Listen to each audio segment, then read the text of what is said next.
Nasa 18.6% ng mga kabataan po sa Pilipinas ang hindi nag-aaral sa ngayon. The Unseen Divide Education Financial Barrier. A compelling look into the lives of students and families battling financial hardship to access education, exposing the systematic gaps and advocating for urgent government action. Across our nation, countless individuals and families face an invisible barrier, a silent struggle. They are the students forced to choose between textbooks and daily meals. The bright minds has potential remain unstopped because the cost of learning is simply too high. This is the story of that unseen divides. My name is Annalyn Bandolon, your reporter for today.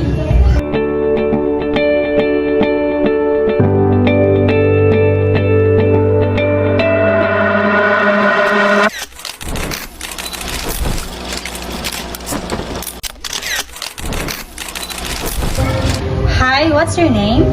I'm Steven Villarquez, BSBA 4B business student.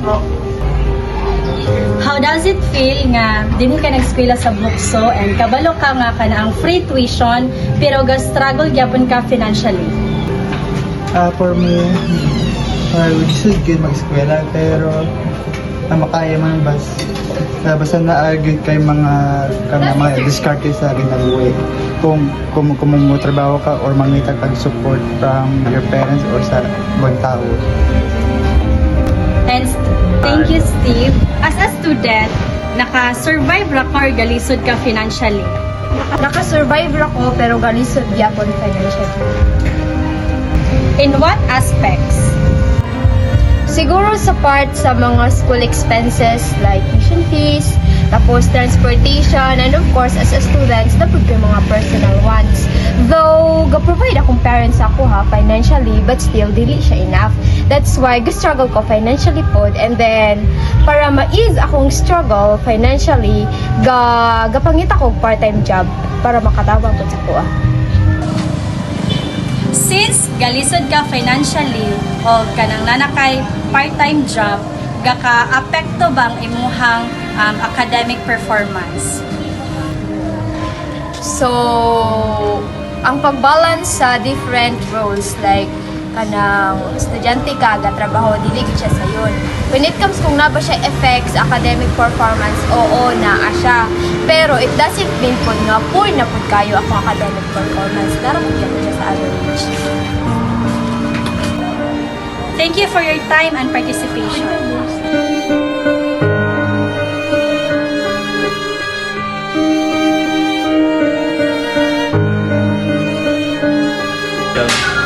Nag-eskwela ka wala? Wala. Stop. Unsa imong last nga kanang nahuman? Actually, nag-stop ko first year college. Wala na kong gipadayon ng ako ang kuan unit kay tungod naglisod ni financially.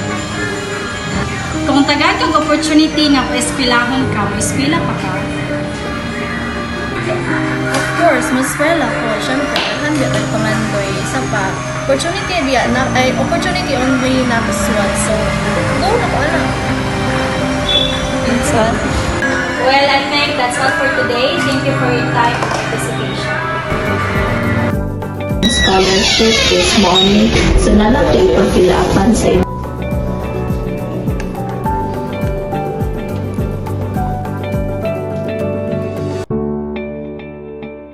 We are hearing about the different students and individuals about their financial difficulties in their education.